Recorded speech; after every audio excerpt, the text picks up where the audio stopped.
Redditors who have died then been resuscitated. What do you remember seeing? My sister was shot while she was walking her dogs in our small town in Alaska. The bullet ricocheted around, piercing her bowel in 9 places. Even though we had one of the best Rhodes Scholar docs in the north at our ER and the only flight out of town was miraculously minutes away from takeoff and held up to fly her to Anchorage, she bled out and died on the operating room table. She knows because she vividly remembers everything the surgeons said as she lay dead on the table. What she told me later is remarkable. She recalls drifting up and into a very bright light. She was no longer in pain, and felt compelled to travel into the brilliance. It led to an amazing river. Seriously, the look on her face when she describes this place helps me realize that radiant, endless joy is not just a possibility but an eventuality. She describes playing in a river that consisted of pure knowledge. Anything she ever wanted to know was at her fingertips. As she played in this amazing river, she could sense figures on the distant shore. They were our people, she explained. Our family. Our animals. All waiting patiently for her to finish playing in the river and wade towards them on the shore. Though she was not ready to leave the marvelous river, she knew without being told that they would wait patiently and joyfully. But she never made it to the shore. As she was playing, an amazing thing happened. Seriously, people, if you could see the look on her face when she describes this next part, you would laugh for pure joy. A being approached her. She did not know what it was except to describe it as pure, unconditional, ebullient love. It radiated love. It pulsed love. And all things diminished before the radiance of that love. The next part makes me chuckle a bit, even though that seems out of place. She said it spoke to her and said that she had to go back, that it wasn't her time. She said, like a little kid, but I don't want to. When she recounts this experience, she emphasizes that to be in proximity of that being is all there is. She describes it as a completion. A peace. A welcoming. To leave was incomprehensible. But to decline was also incomprehensible. She felt infused with a purpose. Very, very, very reluctantly she returned to life. She is amazing. They patched her femoral artery and explained that the graft would eventually give. In all probability she will die within minutes. Living with that sort of Damocles should be terrifying. No. To her it's a promise that she will get to return. Life is what we are here to do, she explains, but after, sweet, benevolent, all-encompassing love. With every single breath my sister is heartbeats from death, and I have never met anyone who is more alive. Fearless. I had a near-death experience in which I was ejected from an automobile. When I regained consciousness, a man came to me and said everyone survived.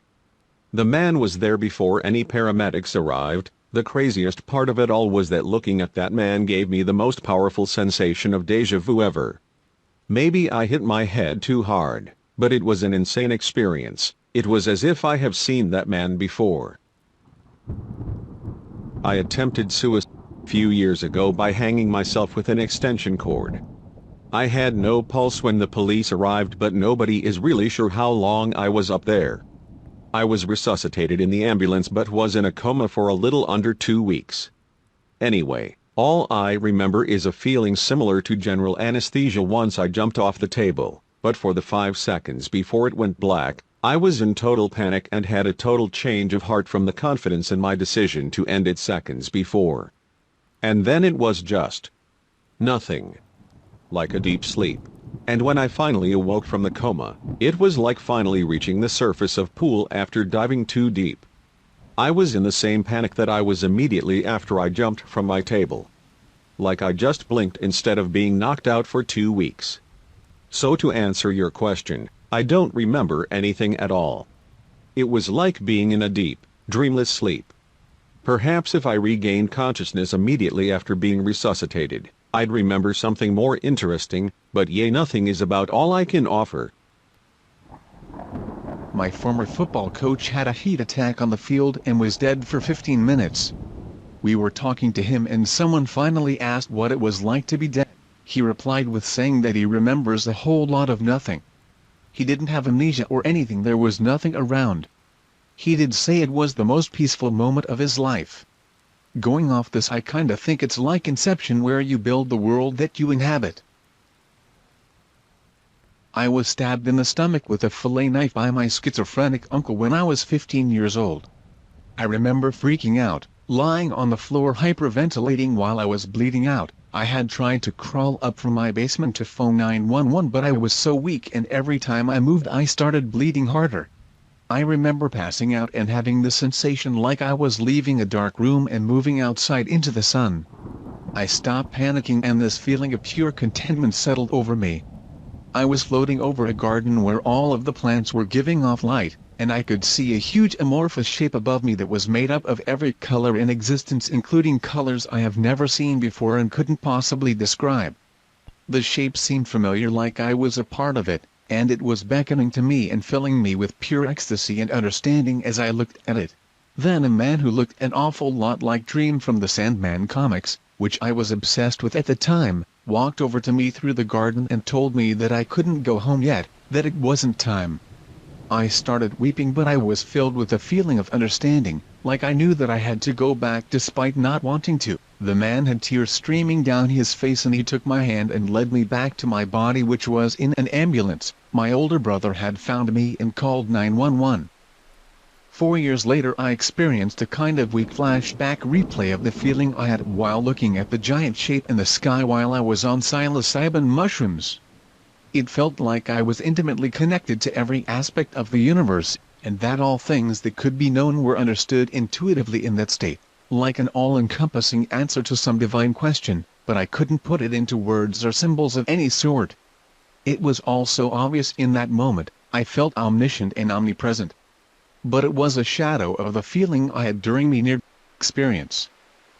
I didn't have any religion in my upbringing, and I have never been inclined to believe in any sort of organized spirituality, but those two experiences were so vivid and otherworldly that they have convinced me that there are dimensions to existence that are beyond our current ability to grasp in a tangible, scientific way. It felt like I had pressed my face up against some sort of veil and looked through a pinhole at something beyond imagining. People have told me that it was all just a simple product of brain chemistry and that there is nothing spooky about my experience, but I honestly have trouble taking them seriously because none of them had actually experienced anything like it. I challenge anyone to have an experience like this and not come away highly skeptical about our current scientific worldview. There seems to be this undercurrent of feeling among some that we are rapidly approaching a comprehensive and objective view of reality, that science is in its twilight years and we are just tying up some loose ends, but my experience has led me to believe that the cosmos is much more mysterious than anyone but the most original thinkers are giving it credit for. When I was 8, I learned how to fix small engines. That being said, my dad had an old flathead Briggs & Stratton 5.5 horsepower engine that didn't work. He also had a riding lawnmower that had no engine nor blades. He gave me the task of getting the engine running. I could put it on the riding lawnmower and have fun whenever. I was so anxious at school the next day. Well, that day I tore apart the motor and had it running by bedtime. The next day we had the thing mounted and riding around. Flash forward a few weeks, me and my older sister were out riding when my shoelace got caught on the back spindle. It pulled me off and was dragging me. Mind you, only going as fast as it would go. My sister stopped and went in reverse, which caused her to go right onto me. The chain and chain wheel caught my lower right back, ripping my skin open and pulling my large and small intestine out, severing my right lung, breaking my spine in 2 places and shredding my right kidney. I felt the thing roll onto me, then everything went blank. Couldn't see, move, speak or anything. No pain as well. All I remember was the blackness. After my father got my heart beating again, I remember laying there in pain. Also remember feeling my back and short of breath. I felt what I still believe is my stomach in my hand while I was feeling my back. Once I was in the ambulance, everything went blank except this time I saw myself laying there and the medics shocking me. I felt a hard pull and I was back in myself. Few minutes later I was on a table with strangers in white all around me. I remember them in a panic, then standing next to my grandmother who passed when I was 3. She told me she was my Nana. We were there watching them jolt my heart with tiny round paddles. She kept telling me it was okay. They called my death time at 6:06 p.m.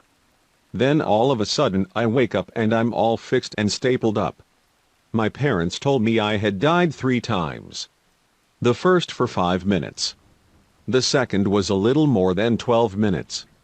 But the last time was astonishing to the doctors. My heart stopped beating for 20 minutes. My parents made them continue jolting my heart. They told me the drive kept telling them that I was going to have a 98% chance of being brain dead. I'm 25 years old and am healthy as ever. I'm fully capable of walking as well. Thanks for reading.